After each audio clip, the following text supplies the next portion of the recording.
Hello बच्चों। आप लोग अच्छे से पढ़ाई कर रहे हैं। अच्छे से पढ़ाई लिख लिख के किया कीजिए। ओके।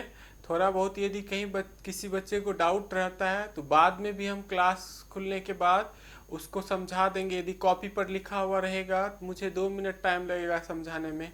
ओके। तो देखिए आज के क्लास में कोऑर्डिनेशन का आगे का टॉपिक हम देखेंगे। कोऑर्डिनेशन का आगे का टॉपिक है आपका आइसोमेरिज्म। समावयवता क्या होती है? समावयवता हम लोग 9 10 से पढ़ते आ रहे हैं कि एक ही कंपाउंड होता है, उसका अलग अलग स्ट्रक्चर बनने लगता है। ओके, फॉर्मूला एक ही रहेगा, स्ट्रक्चर दो हो जाएगा। उसी को हम लोग समावयवता बोलते हैं। समावयवता कितने टाइप्स का होता है? दो तरह का होता है। देखिए, एक संरचनात्मक समावयवता और दूसरा स्टीरियो आइसोमेरिज्म, त्रिविमीय समावयवता। दूसरा कौन सा होता है? त्रिविमीय। देखिए दो टाइप पढ़ना है आपको, एक संरचनात्मक समावयवता स्ट्रक्चरल आइसोमेरिज्म और दूसरा स्टीरियो आइसोमेरिज्म त्रिविमीय समावयवता। ये भी दो टाइप्स का होता है, ज्यामिति समावयवता और इसका दूसरा टाइप है ऑप्टिकल आइसोमेरिज्म ध्रुवन समावयवता, ज्योमेट्रिकल ऑप्टिकल। ओके। हिंदी भी देखिए मैं लिख रखा हूँ, इंग्लिश भी लिख रखा हूँ। अब बारी बारी से स्ट्रक्चरल आइसोमेरिज्म। स्ट्रक्चरल आइसोमेरिज्म कितने टाइप्स का होता है, स्ट्रक्चरल आइसोमेरिज्म क्या होता है, सब चीज हम लोग देखेंगे। ओके। तो मे भी आप कॉपी कर लिए होंगे, फटाफट कॉपी। देखिए पूरा बोर्ड छोड़ रखा हूँ। स्ट्रक्चरल आइसोमेरिज्म, स्ट्रक्चरल आइसोमेरिज्म क्या होता है, कितने टाइप्स का है, सब मैं देखिए बता रहा हूँ। स्ट्रक्चरल आइसोमेरिज्म क्या होता है, पहले इसका डेफिनेशन लिखते हैं। स्ट्रक्चरल आइसोमेरिज्म, संरचनात्मक समावयवता, संरचनात्मक समावयवता। देखिए वैसा वैसा जटिल यौगिक जिसका आणविक सूत्र या कंपोजिशन समान होता है लेकिन उसकी संरचना क्या होती है, भिन्न भिन्न होती है। लिखिए वैसा जटिल यौगिक, वैसा जटिल यौगिक जिसकी जिसका सामान्य सूत्र, जिसका आणविक या सामान्य सूत्र, आणविक सूत्र या रासायनिक संरचना,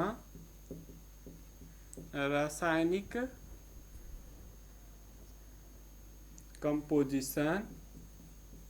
कंपोजिशन समान होता है, समान होता है लेकिन उसकी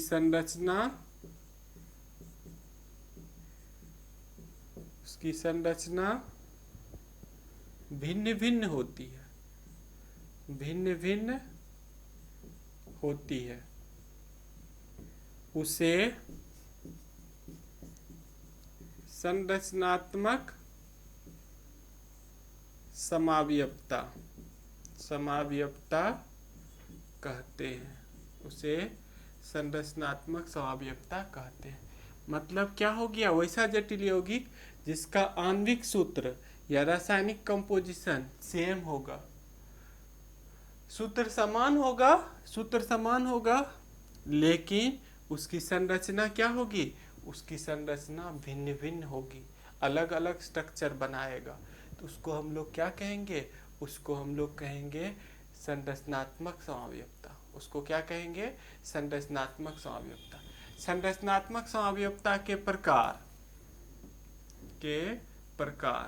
कितने प्रकार का है, देखिए types of structural isomerism. Structural isomerism कितने टाइप्स का होता है, मे भी आप डेफिनेशन लिख लिए होंगे, फटाफट डेफिनेशन लिखिए। आपने डेफिनेशन लिख लिया? देखिए कौन कौन सा टाइप है। फर्स्ट इसका टाइप है लिंकेज, फर्स्ट टाइप है लिंकेज आइसोमेरिज्म। फर्स्ट कौन सा है, लिंकेज आइसोमेरिज्म। सेकेंड है आपका coordination, coordination isomerism, second type है इसका। थर्ड टाइप है coordination position, coordination position isomerism. Fourth type है ionisation, ionisation isomerism. Fifth type है आपका हाइड्रेट, हाइड्रेट और सॉल्वेट, हाइड्रेट और सॉल्वेट आइसोमेरिज्म। सिक्स्थ टाइप है पॉलीमराइजेशन, पॉलीमराइजेशन आइसोमेरिज्म। और सेवंथ टाइप है लिगेंड, सेवंथ कौन सा टाइप है? Ligand isomerism. देखिए इसका आप लिखिए, इंग्लिश में, हिंदी भी लिख देता हूं। बंधनी समावयवता, इसका हिंदी है बंधनी समावयवता, इसका हिंदी उपसह संयोजन, उपसह संयोजन समावयवता, समावयवता। उपसह संयोजन, उपसह संयोजन स्थान समावयवता, स्थान समावयवता। आयनाइजेशन, आयनन, आयनन समावयवता। हाइड्रेट और सॉल्वेट, हाइड्रेट का हाइड्रेट ही रह जाता है, हाइड्रेट समावयवता, हाइड्रेट समावयवता। पॉलीमराइजेशन समावयवता, बहुलीकरण, बहुलीकरण समावयवता। और लिगेंड आइसोमेरिज्म, लिगेंड समावयवता। ओके, तो बारी बारी से हम लोग देखिए इसके सारे टाइप्स बारी बारी से रीड करेंगे। पहले आप लिख लीजिए, एक एक करके सब आपको जब एग्जाम्पल बताते जाएंगे सब आपको समझ में आएगा। पहले आप सारे इसको कॉपी कीजिए, सबको फटाफट कॉपी कीजिए, बारी बारी से देखिए। मैं स्टार्ट करूंगा अब। बंधनी समावयवता पहले, linkage isomerism, linkage isomerism, linkage isomerism देखेंगे।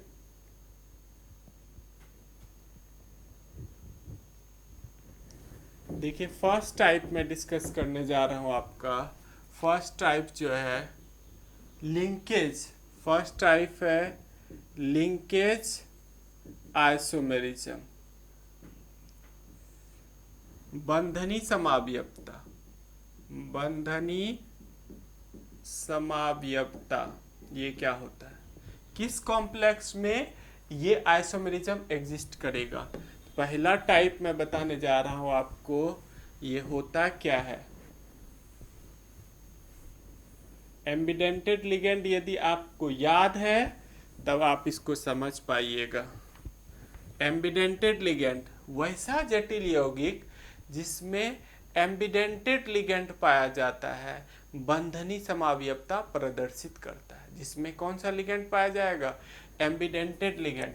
वैसा जटिल यौगिक, वैसा जटिल यौगिक, वैसा जटिल यौगिक जिसमें,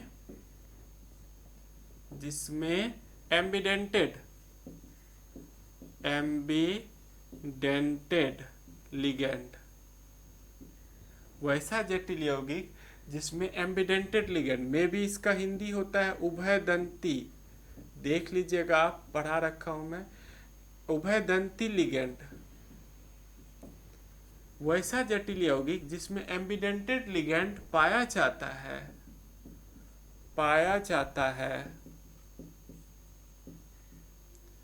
बंधनी समावयवता, बंधनी समावयवता प्रदर्शित करता है, प्रदर्शित करता है।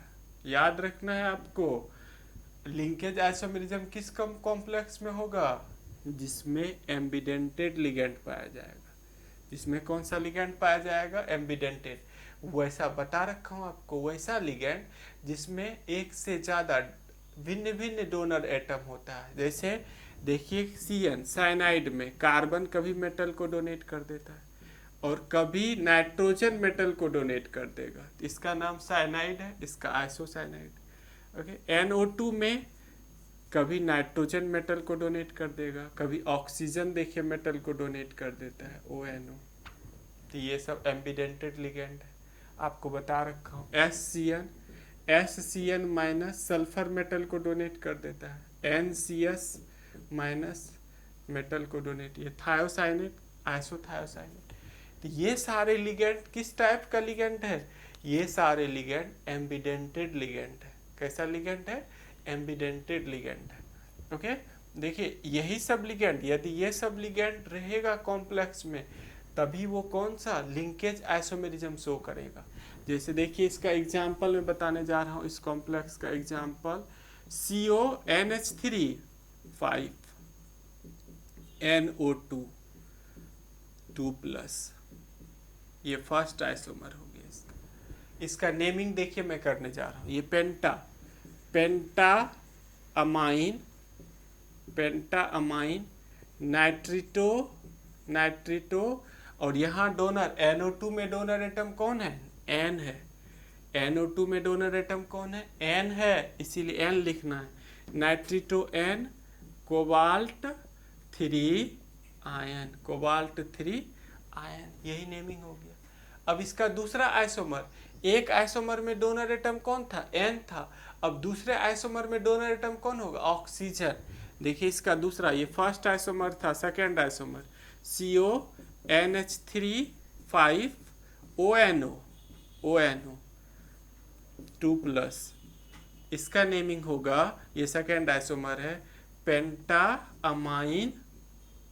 अमाइन नाइट्रिटो O, पेंटा अमाइन नाइट्रिटो O होगा, O लिखेंगे। पेंटामाइन नहीं दिख रहा है, देखिए इस जगह मैं नीचे लिख देता हूँ, नाइट्रिटो, आप इधर लिखिएगा, आप कंटिन्यू, नाइट्रिटो O। यहाँ डोनर एटम कौन है, ऑक्सीजन है। Cobalt third ion. तो दोनों में देखिए आपको डिफरेंस पता चल रहा होगा। दोनों में क्या डिफरेंस पता चल रहा है, देखिए यहाँ पर देने वाला नाइट्रोजन है, यहाँ देने वाला कौन है, नाइट्रोजन, और यहाँ देने वाला कौन है, ऑक्सीजन है। तो दोनों में अलग अलग डोनर एटम हो गया, इसी को बोलते हैं एम्बिडेंटेड लिगेंड।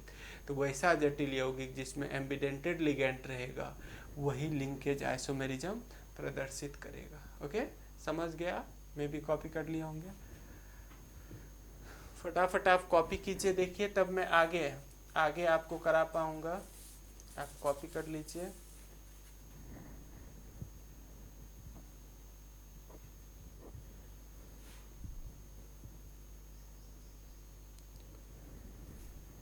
देखिए सेकेंड जो है, इसका सेकेंड जो टाइप है आपका कोऑर्डिनेशन, सेकेंड टाइप है कोऑर्डिनेशन आइसोमेरिज्म। कोऑर्डिनेशन आइसोमेरिज्म उपसहसंयोजन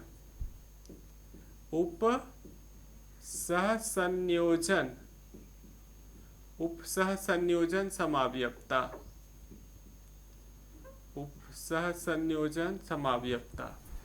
उपसहसंयोजन समावयवता किस कॉम्प्लेक्स में होगा, देखिए इसके बारे में बताने जा रहा हूँ। उपसहसंयोजन समावयवता कहाँ पर होगा, किस कॉम्प्लेक्स में होगा और कैसे ये आइसोमेरिज्म शो करेगा, इसके बारे में लिखिए आप। उपसहसंयोजन समावयवता वैसा जटिल यौगिक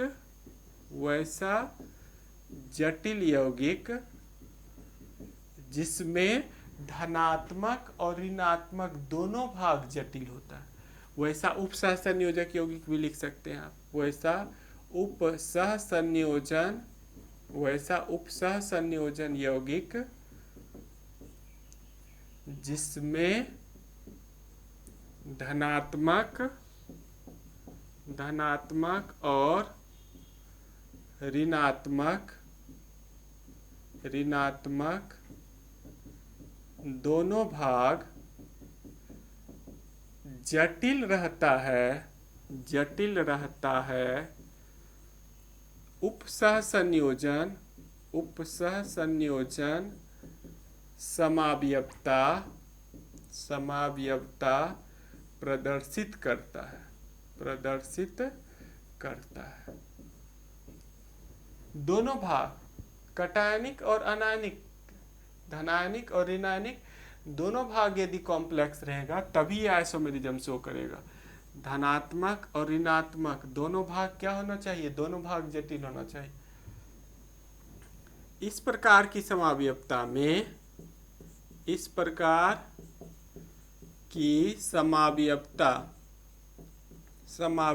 में लिगेंड का आदान प्रदान होता है। लिगेंड का आदान प्रदान होता है। लिगेंड का आदान प्रदान होता है। ओके, समझ पा रहे हैं? और इस टाइप का जो यौगिक रहेगा उस टू डिफरेंट मेटल का होना चाहिए। इस प्रकार के यौगिक में याद रखिए आप, इस प्रकार के यौगिक में दो भिन्न धातु रहना चाहिए। दो भिन्न धातु रहना चाहिए। ओके, कॉपी कीजिए। देखिए, जब आप एग्जाम्पल में बताने लगूंगा तो वहाँ आपको और अच्छे समझ में आएगा कि ये क्या, एग्जाम्पल से तो मज़ा आ गया समझ के। ओके, ये तो एग्जाम में लिखने के लिए है। यदि एग्जाम में आपको आ गया कि कोऑर्डिनेशन आइसोमेरिज्म क्या होता है तो ये आपको लिखना होगा। वैसा उपसह संयोजक यौगिक जिसमें धनात्मक और ऋणात्मक दोनों भाग जटिल रहता है उसे उपसह संयोजन समावयवता कहते हैं। दोनों धनात्मक दोनों भाग जटिल रहता है, उपसह संयोजन समावयवता प्रदर्शित करता है। इस प्रकार की समावयवता में लिगेंड का आदान प्रदान होता है। इस प्रकार के यौगिक में दो भिन्न धातु रहना चाहिए। इस प्रकार के यौगिक में दो भिन्न धातु रहना चाहिए। एक ही तरह का धातु रहेगा तब ये शो नहीं करेगा। मे भी आपने कॉपी कर लिया होगा।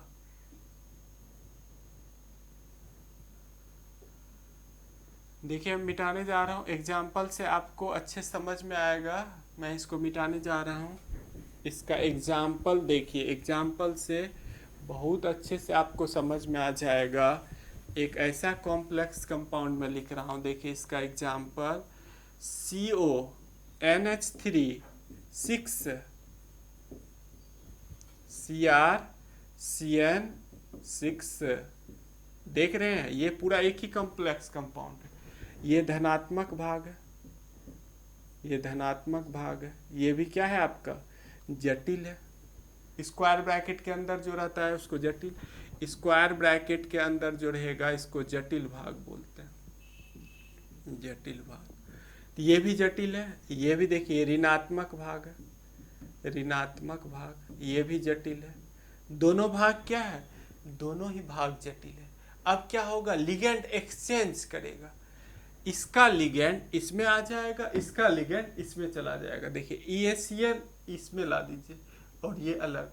और इस टाइप का कॉम्प्लेक्स तभी होगा जब दोनों मेटल अलग अलग होगा। दोनों मेटल क्या होगा? अलग होगा। फर्स्ट देखिए इसका सेकेंड आइसोमर CO, ये इधर आ जाएगा। ये आ गया COCN, इसके साथ एक्सचेंज कर लिया। CrNH3 6 इसके साथ। तो दोनों फर्स्ट और second isomer are coordination isomer. First और सेकेंड आइसोमर को हम लोग क्या कहेंगे? फर्स्ट और सेकेंड आइसोमर को हम लोग कहेंगे कोऑर्डिनेशन आइसोमर। समझ पा रहे होंगे बिल्कुल। लिगेंड क्या करना है? इसका, इस बॉक्स का लिगेंड इधर डाल देना है, इस बॉक्स का लिगेंड इधर डाल देना है, पूरा बस चेंज हो गया लिगेंड अपना। मेटल टू डिफरेंट रहेगा, दूसरा कॉम्प्लेक्स बन गया। देखिए ऊपर वाला दूसरा डिफरेंट कॉम्प्लेक्स। इसका लिगेंड उठा के यहाँ दे दिया, इसका लिगेंड यहाँ दे दिया। मेटल को अपने जगह ही रहने दीजिए। देखिए मेटल यहाँ Cr है, यहाँ भी Cr है, यहाँ CO है, यहाँ भी CO। ये CN उठा के यहाँ दे दिया, इसका NH3 यहाँ दे दिया, चेंज कर दिया। समझ गए? ओके, कॉपी कर लीजिए फटाफट। नेक्स्ट देखिए तीसरा टाइप मैं बताने जा रहा हूँ। तीसरा टाइप है आपका, तीसरा type coordination position isomerism. Coordination position isomerism तीसरा टाइप। उप सह संयोजन स्थान समाव्यवता। कोऑर्डिनेशन पोजीशन, दोनों कोऑर्डिनेशन और कोऑर्डिनेशन पोजीशन आइसोम दोनों एक ही जैसा है, थोड़ा सा डिफरेंस है। देखिए कैसा डिफरेंस है। अब इस टाइप में इसमें भी एक्सचेंज ऑफ लिगेंड होगा, लेकिन ये पॉलीन्यूक्लियर कॉम्प्लेक्स में होगा, ब्रिजिंग कॉम्प्लेक्स में होगा। इस प्रकार की समाव्यवता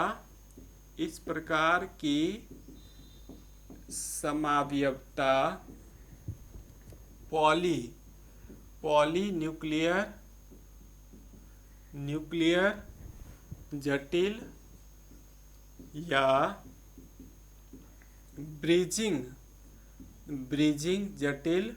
ब्रिजिंग कॉम्प्लेक्स में पाया जाता है। यह कोऑर्डिनेशन आइसोमेरिज्म का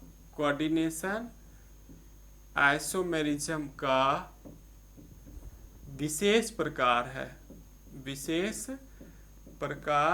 है।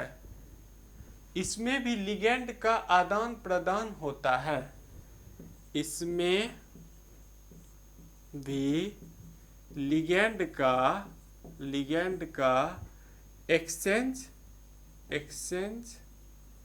इसी को हिंदी में बोलते हैं लिगेंड का आदान प्रदान होता है। ओके, देखिए एग्जाम्पल हम बताएंगे तो और अच्छे से आएगा। इस प्रकार की समाव्यवता पॉलीन्यूक्लियर कॉम्प्लेक्स जटिल या ब्रिजिंग पॉलीन्यूक्लियर जटिल या ब्रिजिंग जटिल में होगा। ये कहाँ पर होगा? पॉलीन्यूक्लियर कॉम्प्लेक्स में होगा या ब्रिजिंग जटिल में पाया जाता है। यह कोऑर्डिनेशन आइसोमेरिज्म का विशेष प्रकार है। इसमें भी लिगेंड का आदान प्रदान होता है। इसमें भी लिगेंड का क्या होता है? इसका लिगेंड उधर चला जाएगा, उसका लिगेंड इधर आ जाएगा, लेकिन ये ब्रिजिंग कॉम्प्लेक्स में होगा। ये केवल किस में होगा? ब्रिजिंग कॉम्प्लेक्स में होगा, सिंपल कॉम्प्लेक्स में नहीं होगा। तो देखिए मैं इसका भी एग्जाम्पल से आपको बताने जा रहा हूँ। मैं भी फटाफट आप कॉपी कर लीजिए, पहले कॉपी कीजिएगा तब तो अच्छे समझ में आएगा। पहले कॉपी कर लीजिए, कॉपी कर लिए होंगे। देखिए मैं बताने जा रहा हूँ आपको पॉलीन्यूक्लियर कॉम्प्लेक्स पढ़ रखे हैं। ब्रिजिंग लिगेंड, ब्रिजिंग कॉम्प्लेक्स क्या होता है ये सब मैं आपको पहले ही करा रखा हूँ। देखिए NH3 4 PT OH PT platinum है, दोनों साइड प्लेटिनम है। NH3 2Cl2। इस टाइप के कॉम्प्लेक्स को क्या कहेंगे? इस टाइप के कॉम्प्लेक्स को ही हम लोग बोलते हैं ब्रिजिंग कॉम्प्लेक्स। इस टाइप के कॉम्प्लेक्स को क्या कहेंगे? ब्रिजिंग। देख रहे हैं ये ब्रिज कर रहा है, ये लिगेंड क्या कर रहा है? दोनों को इधर और इधर दोनों को ब्रिज कर रहा है। ये इसको ब्रिज कर रहा है। इस टाइप के कॉम्प्लेक्स को हम लोग ब्रिजिंग कॉम्प्लेक्स बोलते हैं, या इसका दूसरा नाम है पॉलीन्यूक्लियर कॉम्प्लेक्स। इसी का दूसरा नाम क्या है? Polynuclear complex. अभी हमने आपको क्या बताया? इसमें क्या होगा? इसका लिगेंड इधर आ जाएगा, इसका लिगेंड कुछ इधर आ जाएगा। इसका लिगेंड एक ही कॉम्प्लेक्स में इसका लिगेंड इधर आ जाएगा और इसका लिगेंड इधर आ जाएगा। ओके, देखिए यहाँ Cl2 है, तो अब एक Cl उठ के इधर आ जाएगा। देखिए तो ये हो जाएगा NH3 3Cl, एक Cl इधर आ गया, PT OH PT, एक NH3। देखिए यहाँ NH3 कितना है? 4 है। एक NH3 इधर से उठकर इधर चला गया, तो यहाँ हो जाएगा NH3 3 और एक Cl ही बचेगा। यहाँ 2 Cl था, Cl कितना था, यहाँ पर 2 Cl था, एक Cl उठकर यहाँ आ गया, देखिए यहाँ आ गया। ओके, तो फर्स्ट और सेकेंड इसको हम लोग बोलते हैं कोऑर्डिनेशन पोजीशन आइसोमर्स। इसको क्या कहेंगे, कोऑर्डिनेशन पोजीशन आइसोमर। अपना पोजीशन चेंज कर लिया, यहाँ का एक Cl देख रहे हैं, यहाँ का एक Cl यहाँ आ गया, यहाँ 4 था, NH3 4 था, 3 बचा, यहाँ से उठकर यहाँ आ गया, यहाँ 2 था 3 हो गया। तो फर्स्ट और second isomer is called coordination position isomerism, coordination position isomerism. Okay, समझ पा रहे हैं आप? देखिए लिखते रहिए, जब आप लिखिएगा तो अच्छे समझ में आएगा, बिल्कुल आएगा समझ में। तो आज हम लोगों ने 3 टाइप आइसोमेरिज्म का 3 टाइप देखा। अब अगले क्लास में और जो बाकी बचा हुआ पार्ट्स है वो सब हम लोग अगले वीडियो में देखेंगे। आप इसको लिखते रहिए, क्वेश्चन वगैरह बहुत सारा हम प्रैक्टिस कराएंगे। इसके बाद भी आइसोमेरिज्म पे जितना भी NCERT में क्वेश्चन है या उसके बाहर का भी है वो सब कराएंगे। ओके, तो आप हमसे जुड़े रहिए। देखिए पूरा दिख रहा होगा आपको, ओके, अच्छे से दिख रहा है, आप अच्छे से कॉपी कर लीजिए। Okay, thank you watching this video. Okay बच्चों।